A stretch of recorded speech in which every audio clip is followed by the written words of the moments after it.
talking about. I truly do believe he does. So I'm so excited to be here with you guys today. Now, I read this story recently, and I just want to share it with you. There's a man, he was hired to work at the Kansas City Star newspaper as a creative editor. 2 weeks later, he was fired. Doesn't make sense, right? 2 weeks later, he was fired. Just put yourself in his position. Guess why he was fired? Now, he was hired as the creative editor for the newspaper. Guess why he was fired? He was too creative. Yes, for lack of creativity. 2 weeks later, man, that's just so sad. Now, this man went on to become one of the world's most creative persons. Most creative persons. His company, which is one of the world's most influential companies, purchased that same newspaper, the Kansas City Star newspaper, many years after. Do you know who that is? Walt Disney. Yeah, he does things like this. You know, he's pretty good at doing these types of things. He's pretty good, he's well known for his creativity.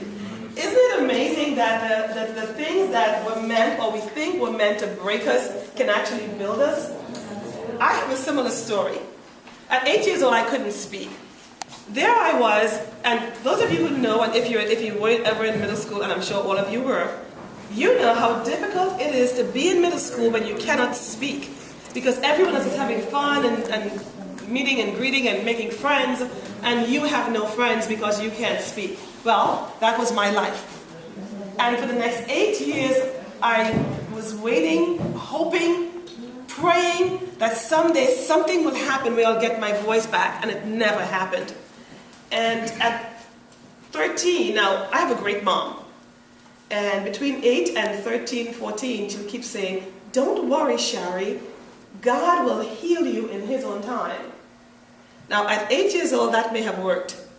But at 14, when you come home after a really bad day of being bullied and teased and taunted and ignored by your teachers, and your mom comes and you come home and you're frustrated, and you look at her and she's about to give you the same thing she's been giving you for the past 8 years, now your mindset is very different.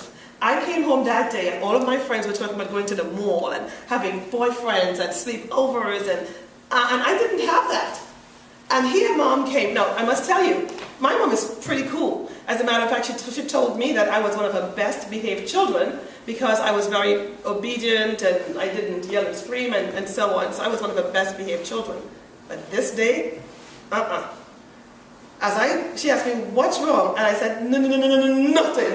Because I was being teased in school because I couldn't speak. I was speaking like, my name is sh. I couldn't enunciate my own name. And the two letters that were most difficult for me were S's and W's. So think about it. When you have to ask a question, what, when, where, why, all of the W's. I couldn't enunciate W's. But I truly think that God has a sense of humor.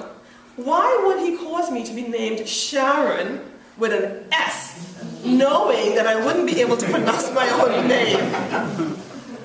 Nonetheless, this day I got home, and mom, she saw the distress in my face, and she came to me one more time and she said, "Don't worry, Shari." And I just looked at her. I said, "Mom, if God is really God, why can't He heal me now?" And I just ran to my room and I just fell on the bed and I just started to cry. And I cried and I cried. And I remember crying so much that my pillow was wet. But at that moment, something happened. Because we grew up being told, you don't question God. Don't question God. After all, He can strike you dead. He's got all power in His hands. And I embraced that. And I chose not to talk to God, not to question Him, just accept my life as it was. But that day, something broke. Because when I ran to my bedroom and I fell on the bed, I was sort of expecting to be killed. After all, He can strike me dead, right? I was expecting Him to strike me dead. But a few hours later, I realized that, wow, I'm still around, I'm still alive. So what I did was, I said, "Listen, God, if you're really God, you'll heal me." Fact is, He didn't. He didn't heal me then, and it took many, many years later. I remember living in my Upper West Side apartment in Manhattan, and reading a dictionary. How many of you would read a dictionary? Not very good reading, right? But I'm reading a dictionary not to find out the meaning of a particular word, but to learn how to enunciate the words. I was about 18, 19 at that time. Now, at 18, 19, most of our thoughts, they're already framed. We don't think about trying to learn to speak at 18, 19, but that was me, literally learning to speak at 18, 19, 20 years old.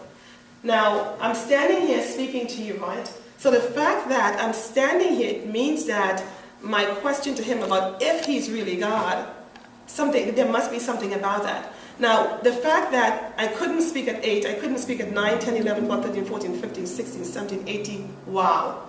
I was 18, 19 when I really began to say words without stuttering through every single word.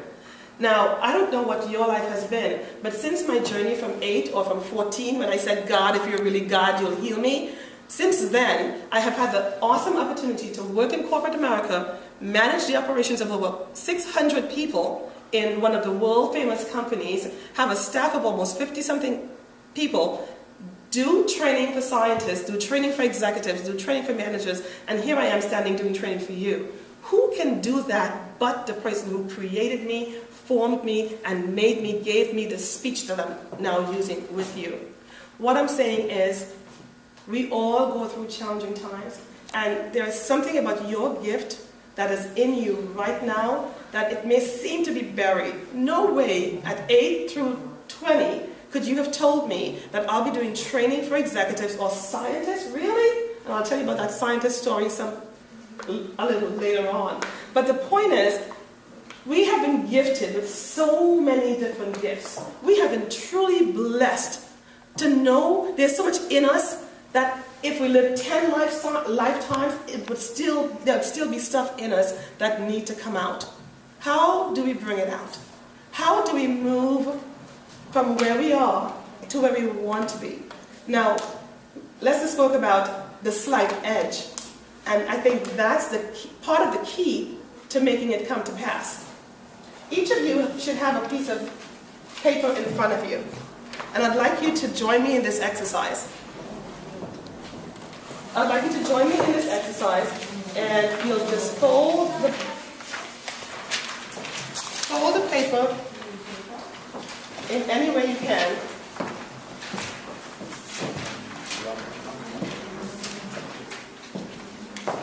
Everyone has paper?